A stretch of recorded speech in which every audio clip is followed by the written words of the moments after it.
할렐루야. 고맙습니다. 잘 오셨습니다. 주님의 이름으로 여러분을 환영하고 축복합니다. 하나님의 은혜와 평강이 함께 하시는 복된 주일 아침 되시기를 예수님의 이름으로 축원합니다.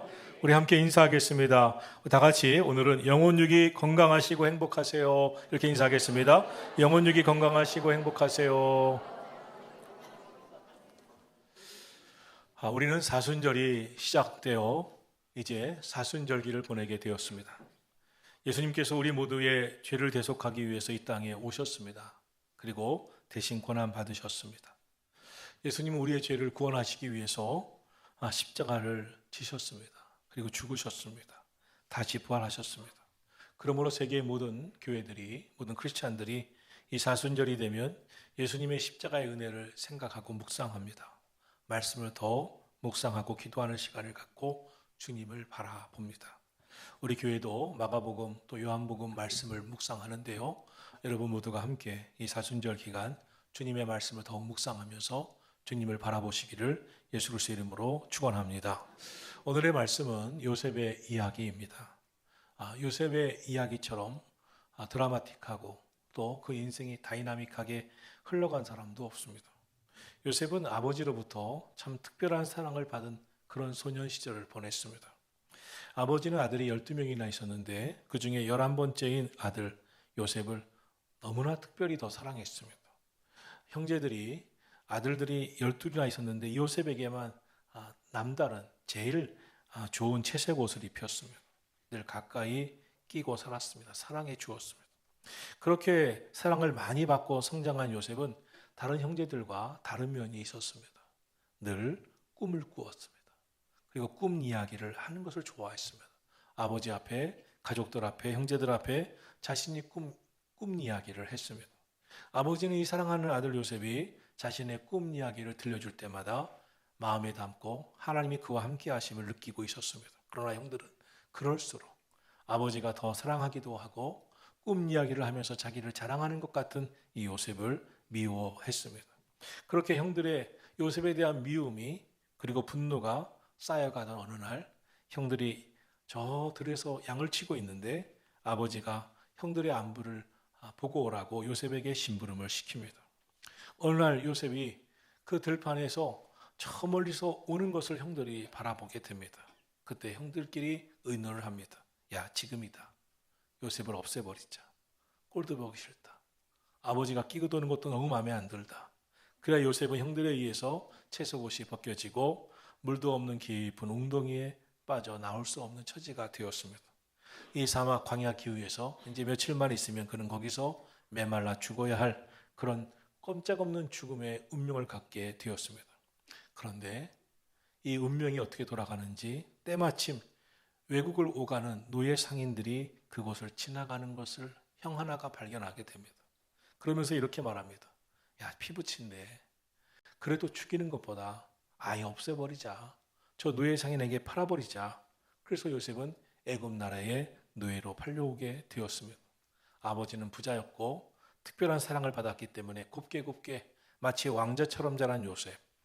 그런데 하루아침에 애굽 나라의 노예, 말도 통하지 않는 나라의 노예가 되었습니다. 얼마나 비참합니까? 이 이야기를 오늘 본문 창세기 39장 1절이 전하고 있습니다. 다 같이 보겠습니다. 요셉이 이끌려 애굽에 내려가매 바로의 신하 심리대장 애굽 사람 보디발이 그를 그리로 데려간 이스마엘 사람의 손에서 요셉을 사니라. 이 요셉이 노예 상인에게 이제 팔려서 애굽까지 왔는데 그를 산 사람이 애굽의 왕궁의 친위대장 보디발이라는 사람이 그를 삽니다. 이 사람은 왕궁의 왕의 경호대장처럼 왕을 지키는 그런 사람이었습니다. 사실 요셉은 갑작스럽게 그의 환경과 신분이 급격한 변화를 가져왔습니다. 얼마나 충격이 컸겠어요. 그런 큰 충격을 받으면 정상적인 삶을 살기 힘들 것입니다. 그의 미래가 완전히 바뀌어버리고 닫혀버렸습니다. 억울하게 최악의 상황까지 떨어져 버렸습니다. 더군다나 지금 요셉은 도울 사람이 하나도 없는 애굽 나라에 그가 팔려온지도 모르는 그런 신세가 되었습니다. 미래가 막막합니다. 희망이 없는 인생이 된 것이고요. 그런데요, 이 요셉이 살아냅니다. 견뎌냅니다. 그리고 충격적이게도 어느 날 이 애굽에서 팔려간 노예가, 그리고 그 후 더 억울한 모함을 받아 감옥까지 갔던 그가 애굽의 총리 대신이 됩니다. 10수년 만에. 그리고 애굽을 구원하고 온 이스라엘 민족을 구원하는 사람이 됩니다. 여러분, 어떻게 이렇게 되었을까요? 어떻게 이런 인생이 되었을까요? 어떻게 이것이 가능합니까? 자기 인생이 급박하게 돌아가면서 저 밑바닥까지 떨어진 그의 인생이 그걸 어떻게 살아내고 그의 인생을 살아낸 정도가 아니라 그의 인생을 역전시킬 수 있었을까요? 오늘 본문 2절과 3절은 이렇게 그 이야기를 전하고 있습니다. 여호와께서 요셉과 함께 하심으로, 3절에도 여호와께서 그와 함께 하심으로, 하나님이 요셉과 함께 하심으로 그는 살아냈다, 견뎌냈다, 이겨냈다, 극복했다, 결국 그 삶을 승리했다라고 말씀하고 있습니다. 요셉의 삶이 하나님이 함께해 주신 줄로 믿습니다. 성경은 모든 인생이 역전하는 인생이 된 사람들, 그의 인생을 바꾼 사람들의 이야기를 전하면서 하나님이 아브라함과 함께 하심으로, 하나님이 다윗과 함께 하심으로, 하나님이 모세와 함께 하심으로, 하나님이 함께 하시는 인생에 대해 말씀하고 있습니다. 요셉은 전능하신 창조주 하나님이 함께 하시는 사람이 되었습니다. 하나님이 함께 하시는 인생이 되자 그의 인생은 사람들이 생각하고 상상할 수 있는 그것을 뛰어넘었습니다. 여러분, 이 보디발, 애굽의 친위대장 이 보디발이 자기가 사온 이 노예 이 요셉을 보면서 그 먼 나라에서 이 소년이 팔려와서 노예 생활을 할 때 얼마나 불쌍해 보였겠어요. 저는 한참 괴로워할 거야, 고통스러워할 거야. 그런데 오늘 가만히 보니까 그렇게 보이질 않습니다. 노예가 노예처럼 보이지 않습니다. 나락으로 빠진 그 어린 소년이 그의 인생을 살아내는 것을 보니까 아주 남다릅니다. 특별합니다. 성경은 뭐라고 말씀하냐면 그 보디발도 요셉을 통하여서 하나님이 함께 하심을 보았다라고 말씀하고 있습니다. 노예 중인인 이 보디발도 그 노예를 바라보면서 하나님이 저와 함께 하시는 거라를 느낄 수 있었다는 것입니다. 아마도 요셉이 노예 생활을 했지만 시간만 있으면 하나님을 향하여 기도하고 말씀을 묵상하고 또 하나님을 생각하면서 있었을 것입니다. 그를 보면서 저 사람이 믿는 하나님이 함께 하시는 사람이다 하는 것을 느꼈다는 것입니다. 사랑하시는 성도 여러분, 여러분의 삶도 그 어떤 처지 형편에 있든지 하나님이 함께 하시는 삶이 되기를 예수님의 이름으로 축원합니다. 이스라엘의 초대 왕이었던 사울 왕에 대해서 사무엘상 15장 26절은 이런 말씀을 하고 있습니다.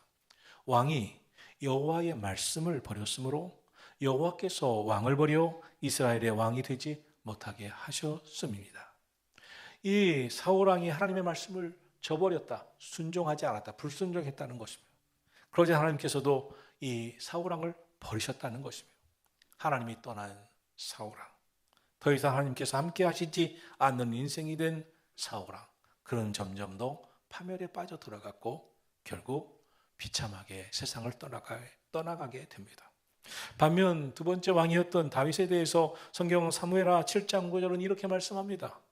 다윗아, 내가 가는 모든 곳에서 내가 너와 함께 있어 내 모든 원수를 내 앞에서 멸하였은즉 땅에서 위대한 자들의 이름같이 너의 이름을 위대하게 만들어 주리라.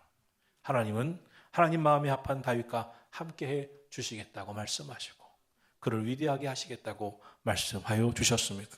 그리고 사무엘하 7장 16절에서는 내 집과 내 나라가 내 앞에 영원히 보존되고 내 왕위가 영원히 견고하리라 말씀하셨습니다. 사랑하신 성도 여러분, 우리의 인생에 우리가 쫓고 추구하고 갖고 싶고 잡고 싶은 건 많습니다. 어떤 이는 인기가 갖고 싶고, 어떤 사람은 돈이 갖고 싶고, 어떤 사람은 명예를 갖고 싶고, 어떤 사람은 명성을 갖고 싶고, 권세를 갖고 싶어 합니다.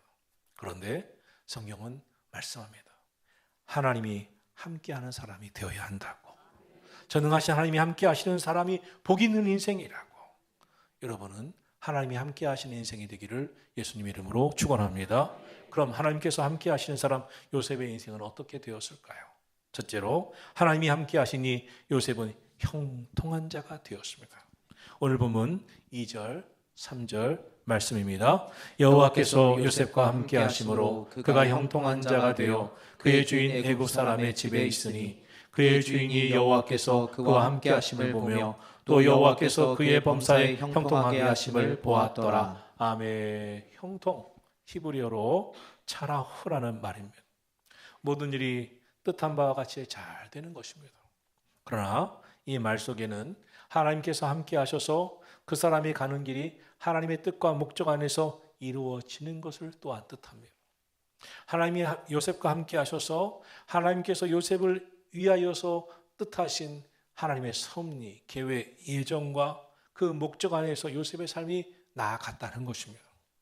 여러분, 우리는 세상에서 수많은 형통함을 봅니다. 그 중에는 악인의 형통도 있습니다. 악한 삶을 사는데 너무 잘 되는 거예요. 그것을 보면서 우리는 막 못 견뎌 합니다. 잠언서 24장 1절을 말씀합니다. 악인의 형통을 부러워하지 말라. 왜냐하면 악인의 형통은 결국 파멸에 이를 것이기 때문이라고 말씀하고 있습니다. 그럼 우리는 어떤 인생이 되어야 되겠습니까? 하나님이 함께 하심으로 형통한 자가 되어야 할 줄로 믿습니다. 우리는 노예가 되고 감옥에 간 요셉, 이것이 무슨 형통인가? 어떻게 봐야 하게 할 것입니까? 노예가 되고 감옥에 들어간 요셉을 어떻게 형통한 자라고 말할 수 있겠습니까? 어린 요셉이 무엇을 그렇게 잘못했길래 형들에게 좀 자랑했을 것이고 나 꿈을 꿨다고 얘기했을 뿐인데, 아버지에게 특별한 사랑 받았을 뿐인데, 원치 않았지만 사랑받았을 뿐인데, 그것 때문에 그는 이렇게 노예로 팔려오는 고난을 당했습니다. 하나님이 왜 그러셨을까요? 하나님이 하시고자 하시는 일에는 하나님의 뜻이 있습니다. 이 요셉은 사실 자신이 이렇게 노예로 팔려온 고난의 이유에 대해서 알지 못했습니다. 때때로 우리의 인생은 내가 아무리 생각해도 해석이 되지 않는 일들이 있습니다. 교우들이 이런 질문을 합니다. 목사님, 내가 왜 이렇게 어려움을 당해야 되죠? 내게 왜 이렇게 고난이 와야 되죠? 목사님 좀 알려주세요. 사실 우리 인생은 내 편에 서서 그 이유를 알지 못하는 일들이 종종 일어납니다. 그러나 나중에 보면 하나님께 뜻이 있었습니다. 하나님 안에서 하나님의 섭리와 예정이 있었습니다. 요셉의 인생에도 갑작스럽게 찾아온 노예, 그리고 애굽의 보디발의 집에서 경험했던 그 고통들, 우리는 이런 생각도 해보게 됩니다. 노예로 팔려온 것도 이상한데 하필이면 왜 애굽의 보디발의 집이었을까? 보디발이 이 왕의 친위대장이었기 때문에 이 보디발의 집에 팔려온 거기에 뭐가 있지 않을까? 그런데 거기서 또 보디발의 아내의 유혹을 받았다가 그것을 멀리함으로 요셉은 모함을 받아 감옥까지 갑니다. 이건 역시 이해가 안 됩니다. 요셉이 노예로 팔려온 것도 이상한데 감옥까지 가는, 모함을 받아 감옥까지 가다니, 왜 하필이면 수많은 집들이 있어 이 보디발의 집이 아닌 다른 집에 노예로 팔려갈 가능성도 있는데 왜 하필이면 보디발의 집이었고 하필이면 그런 모함을 받아서 감옥까지 가야 했느냐 말입니다. 우리는 알 수 없었지만 그 이유가 하나님께 있었습니다. 보디발의 집이 선택된 이유는, 그리고 감옥에 가게 된 이유는 나중에 보니까 요셉이 애굽의 총리 대신이 되는 길이었습니다. 하나님께서 그를 인도하시는 길이었습니다. 우리는 여기서 하나님이 보이지 않는 섭리와 경륜을 깨닫게 됩니다. 택함 받은 성도의 삶에는 하나님의 뜻이 있었구나. 하나님의 계획이 있구나. 하나님의 예정이 있구나. 그때는 몰랐는데, 보디발의 집에 노예로 팔려간 것까지는 몰랐는데, 감옥에 갔을 때만도 몰랐는데 하나님께서 그를 그 길을 통하여서 애굽의 총리 대신이 되게 하신 하나님의 예정 사건이, 계획이 거기 있었구나. 여러분의 지나온 모든 삶에도 돌아보면 우리가 이해할 수 없었던 일이었지만 해답은 하나님의 뜻을 깨달을 때 그 이유를 알게 되는 줄 믿으시기를 축원합니다. 저도 왜 내가 개척교회를 시작했었을까? 23년 전에 왜 내가 또 개척도 정말 생각하지도 않았던, 한 번도 와보지도 않았던 이 평택 안중에 오게 되었을까? 그리고 여러분도 어떻게 우리 선한 목적에 오게 되셨을까? 우리는 다 알지 못합니다. 그러나 하나님의 뜻을 헤아리고 깨달으면 하나님 안에서 이유가 있는 것입니다. 여러분, 하나님의 뜻을 분별할 수 있는 지혜가 있기를 축원합니다. 하나님이 요셉의 고난의 이유를 설명해 주시지 않았습니다. 그때 요셉이 얼마나 답답했을까, 얼마나 마음으로 물었을까. 하나님, 왜요? 왜 내가 노예로 팔려와야 돼요? 내가 왜 보디발의 집에 와야 돼요? 내가 왜 감옥에 가야 돼요? 나 하나님 뜻대로 살려고 했는데 왜 이랬을까요? 얼마나 힘들었을까요? 그러나 하나님은 말씀을 친히 하시지 않았지만 하나님이 함께 하신 게 있었어요. 요셉과 함께 하심으로 그의 삶을 형통함으로 이끌어 주신 줄로 믿습니다. 노예 생활을 하는데 하나님이 함께 하셨어요. 그러므로 이상하리만큼 요셉의 삶은 형통했어요. 그가 하는 일들은 다 잘 됐어요. 인정받았어요. 복이 됐어요. 하나님이 거기서 요셉에게 말없이 말씀을 하고 있는 거예요. 내가 너와 함께 하고 있다. 내가 너와 함께 하고 있다. 오늘 저와 여러분의 인생도 돌아볼 때 그런 인생이 될 때가 있습니다. 내가 무엇이 간데 이토록 사랑을 받는가? 내가 무엇이길래 하나님께서 나를 이렇게 지켜주셨는가? 저도 돌아보면 하나님이 내가 무엇이길래 하나님이 이렇게 지켜주셨나? 이렇게 사랑해 주셨나? 함께 하셨나? 너무나 생각할 때마다 감사할 게 많습니다. 요셉의 인생이 그랬습니다. 하나님께서 그와 함께 해 주셨습니다. 그리고 결국 십수년 만에, 노예로 팔려온 십수년 만에 그의 삶을 하나님은 애굽의 총리 대신이 되게 하시고 결국 애굽과 온 민족을 구원하게 하신 줄로 믿습니다.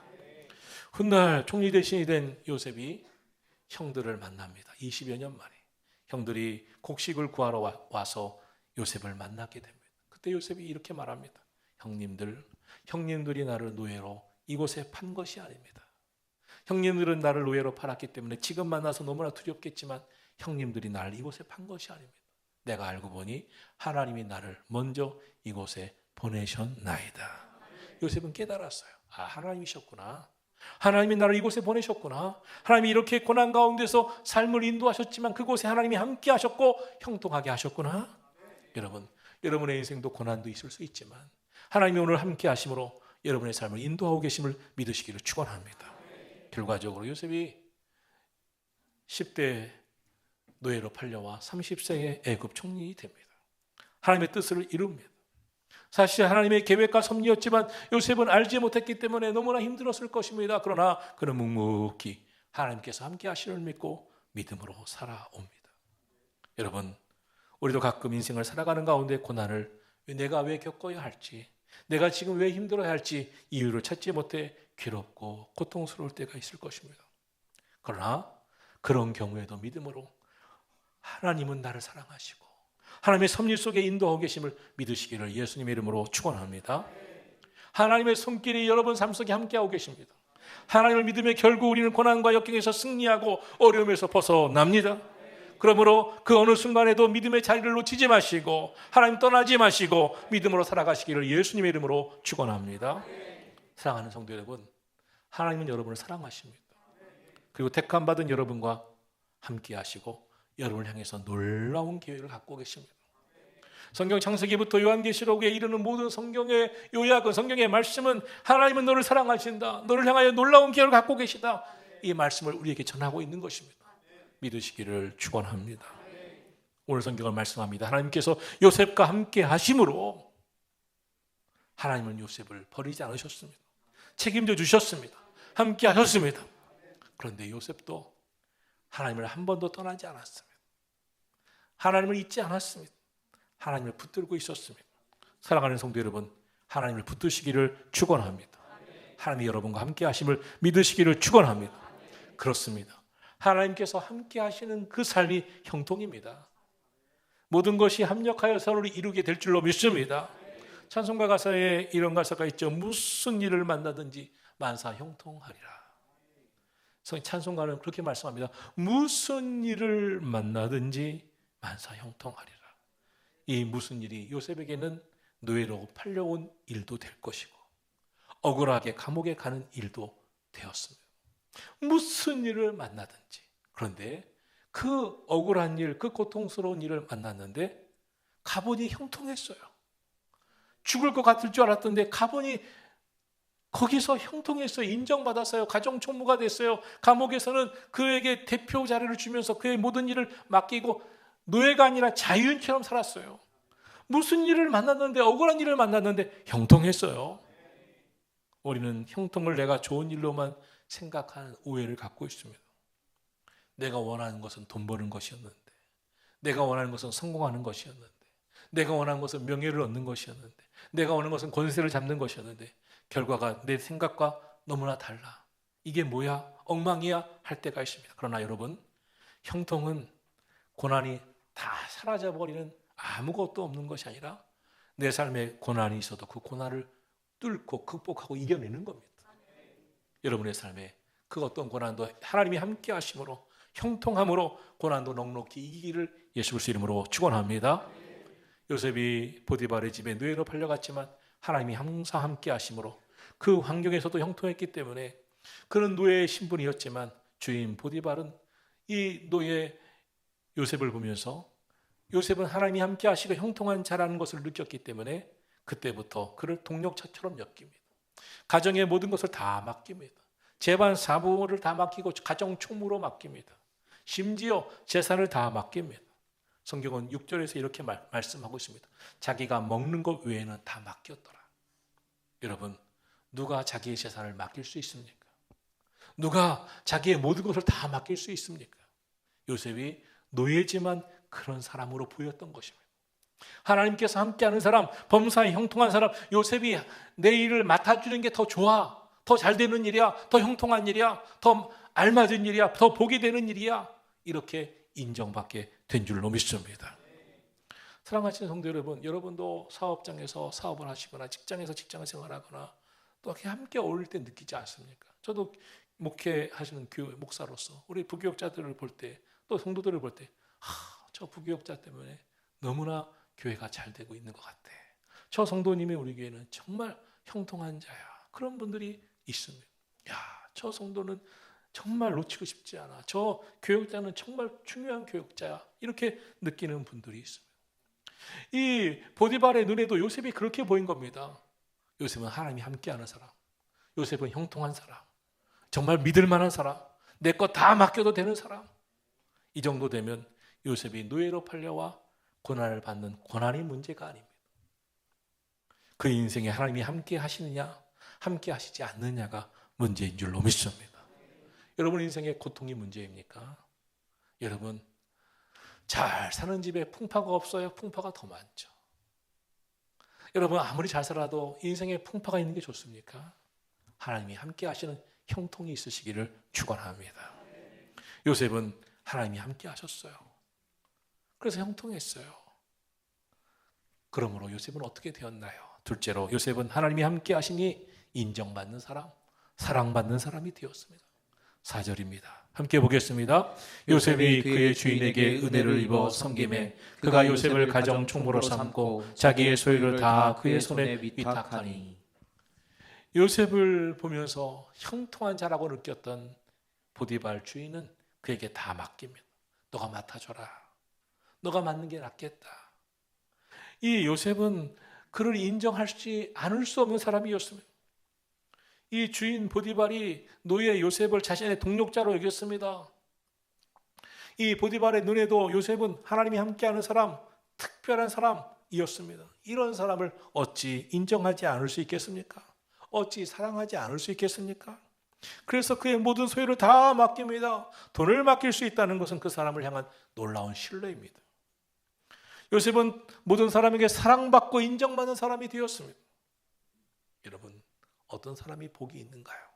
신명기 28장은 이렇게 말씀하고 있습니다. 내가 네 하나님 여호와의 말씀을 삼가 듣고 내가 오늘 내게 명령하는 그의 모든 명령을 지켜 행하면 네 하나님 여호와께서 너를 세계 모든 민족 위에 뛰어나게 하실 것이라.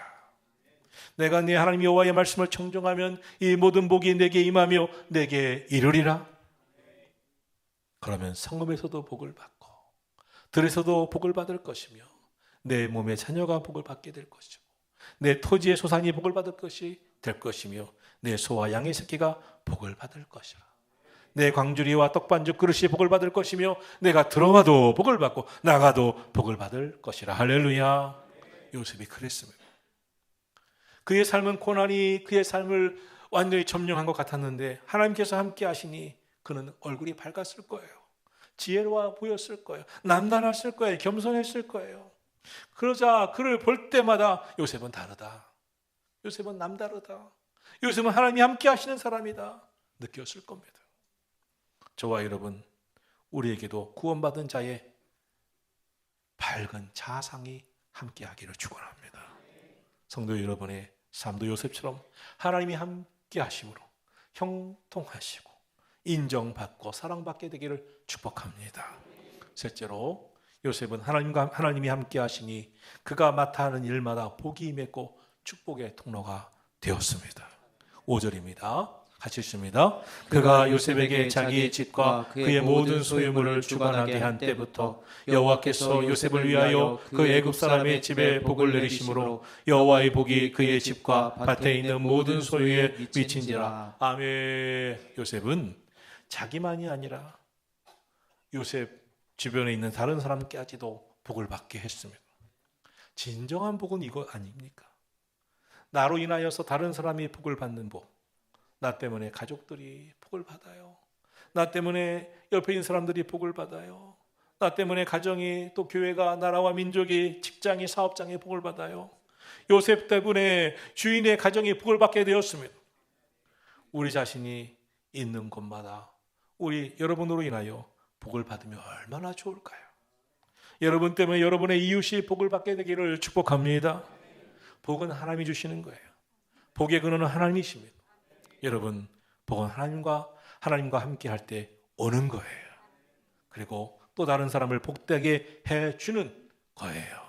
축복의 통로가 되는 거예요. 여러분이 그러하시기를 예수님 이름으로 축복합니다. 물론 나 자신도 복을 받아야 하겠지만 진정한 복의 본질은 다른 이에게 복의 통로가 되는 것입니다. 요셉이 그랬어요. 오늘 저와 여러분에게 그러한 하나님의 은혜가 함께 하시기를 예수님 이름으로 축원합니다. 오늘 성경은 놀라운 말씀을 하고 있습니다. 여호와 하나님이 요셉과 함께 하심으로 형통한 자가 되었다. 여호와 하나님이 요셉과 함께 하심으로 그가 하는 일마다, 맡은 일마다 복이 넘쳤다. 여호와께서 요셉과 함께 하심으로 그것을 보는 보디발이 그에게 가정 총무를 맡기고 모든 것을 다 맡겼다. 하나님이 함께 하셨기 때문에 그는 형통했습니다. 그의 형통의 비결, 축복의 비결은 하나님이 함께 하시는 것이었습니다. 아프리카의 선교사 리빙스턴의 이야기입니다. 저 잠비아, 짐바브웨 이런 데 가면 이 리빙스턴의 동상도 있고 리빙스턴의 선교지가 지금도 있습니다. 그가 옥스퍼드 대학에서 명예박사 학위를 받게 됩니다. 학위 수여식이 있는 날, 이 리빙스턴은 학교에서 자신의 경험을 이야기하게 되었습니다. 얼마나 더위와 싸웠는지, 또 맹수와 싸웠는지, 온갖 짐승들에게 공격을 받았는지, 그때 이미 그의 발은 사자의 공격으로 불구가 되어 있었습니다. 그렇게 연설을 할 때 한 학생이 손을 들고 질문을 합니다. 선교사님, 선생님은 이 아프리카 생활을 어떻게 이겨낼 수 있었습니까? 그 비결이 무엇입니까? 그 아프리카의 고통스러운 삶을 이겨낼 수 있었던 그 비결이 무엇인지 말씀해 주세요. 그때 리빙스턴이 이렇게 말합니다. 그 비결은 하나님의 약속의 말씀이었습니다. 내가 세상 끝날까지 너와 함께 항상 함께 있으리라. 이 말씀이 나를 굳세게 했습니다. 이 말씀이 나에게 힘이 되었습니다. 세상 끝날까지 하나님이 나와 항상 함께 하겠다고 하신 그 말씀, 그 약속의 말씀을 꽉 붙잡고 오늘까지 왔습니다. 나같이 부족한 자를 하나님이 함께 하셨기에 나는 여기까지 왔습니다. 여러분, 그렇습니다. 한 번뿐인 인생 우리 어떻게 살아가야 하겠습니까? 저는 여러분에게 감히 말씀드립니다. 요셉처럼 하나님이 함께하는 인생이 되기를 축원합니다. 하나님이 함께하시는 인생이 되어 형통하시고 여러분이 하는 일마다 복이 되시고 그로 인하여 하나님이 함께하는 사람이구나 인정받는 삶이 되기를 예수 그리스도 이름으로 축원합니다. 요셉의 형통의 비결, 하나님이 함께하셨기 때문입니다. 그가 누린 축복, 임마누엘이 하나님이 함께하신 축복이었습니다. 여러분의 삶에도 하나님이 함께하시는 은혜와 복이 임하시기를 예수님의 이름으로 축원합니다.